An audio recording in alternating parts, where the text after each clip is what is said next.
সন্তানহারা বাবা মাকে এমন জঘন্যভাবে আক্রমণ করা যায় এর আগে সম্ভবত বাংলার মানুষ কখনো দেখেনি। শাসক দলের নেতা মন্ত্রীরা যেভাবে বেলাগাম আক্রমণ শুরু করেছে এক সন্তানহারা বাবা মাকে, সেটা দেখে স্তম্ভিত বাংলার আপামর সাধারণ মানুষ। আরজিকর কাণ্ডে নির্যাতিতার পরিবারকে নিশানা করে চলেছে একের পর এক তৃণমূল নেতারা। এবার সকলকে ছাপিয়ে গেলেন কামারহাটির বিধায়ক মদন মিত্র। সন্তানহারা পরিবারকে বেলাগাম আক্রমণ করলেন তিনি। মদনের বক্তব্য, পরিষ্কার করে বলুন কি চাই, টাকা? মনে করলে টাকা চান, সব কিছু টাকা দিয়েই ঢাকা যায়। নির্যাতিতার পরিবার বাম বিজেপির কথায় চিত্রনাট্য বদল করছে বলেও তিনি দাবি করেন। কুণাল ঘোষ, ফিরহাদ হাকিম, কল্যাণ বন্দ্যোপাধ্যায় এবং সৌগত রায়ের পর এবার মদন মিত্র। আরজিকর এর নির্যাতিতার পরিবারকে বেলাগাম আক্রমণ করলেন তিনি। নির্যাতিতার পরিবারের উদ্দেশ্যে তার বক্তব্য, আপনি পরিষ্কারভাবে বলুন, সিপিএম এবং বিজেপি আমাকে যেটা বলছে সেটা বলছি, তার জন্য আপনি কি চান? মদন আরও বলেন, শুনেছি ডাক্তারদের 4-5 কোটি টাকা উঠেছিল। হ্যাঁ, যদি মনে করেন টাকা চান, সব কিছু টাকা দিয়ে ঢাকা যায়।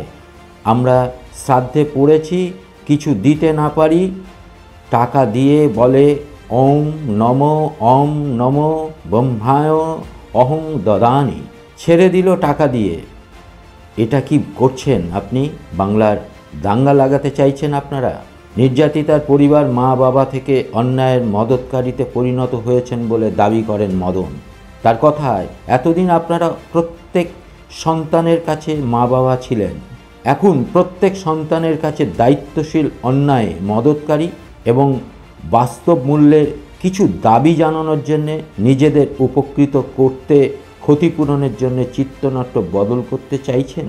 এই পরিস্থিতিতে বিরোধী দলনেতা শুভেন্দু বলেছেন যে বাবা মা মেয়েকে হারিয়ে বিচারের জন্য লড়াই করছেন, ক্ষতিপূরণ ফিরিয়ে দিয়েছেন, তাদের প্রতি কুৎসিত আক্রমণে সামিল হচ্ছেন শোভনদেবের মতো নেতারাও। লজ্জা রাখার সত্যি কোনো জায়গা নেই।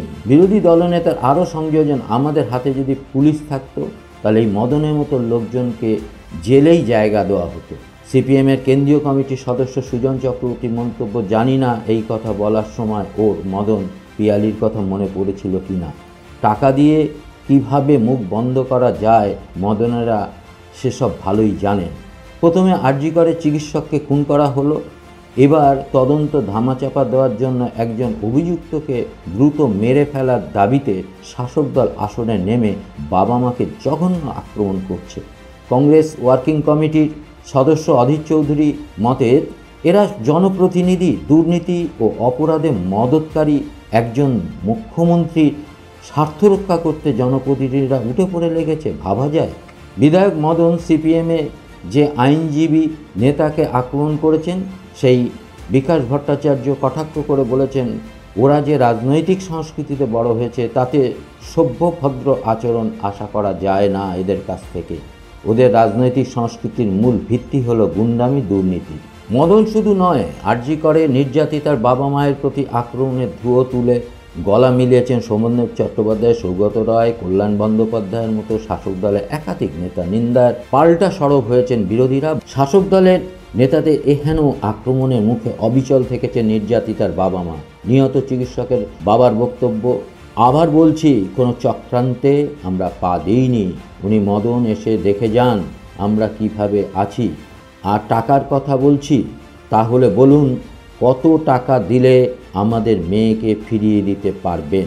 মদনের পাশাপাশি রাজ্যের বর্ষিয়ান নেতা শোভনদেব চট্টোপাধ্যায় বলেছেন, ওরা নিজেদের মতো বলছেন বলে মনে হয় না, সিপিএমের মতো বলছেন। সিপিএমের নিজেদের রাজনৈতিক উদ্দেশ্য পূরণের জন্য বাবা মাকে ব্যবহার করছে। বাবা মা সিপিএমের দ্বারা পরিচালিত হচ্ছেন।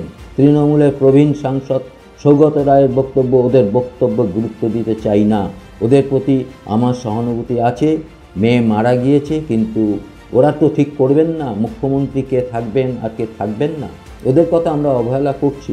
থামেননি তৃণমূলের রাজ্য সম্পাদক কুণাল, তিনি ফের বলেছেন, বাবা মায়ের প্রতি পূর্ণ সম্মান সহানুভূতি রয়েছে, কিন্তু তারা নানা সময় বিভিন্ন মন্তব্য করবেন।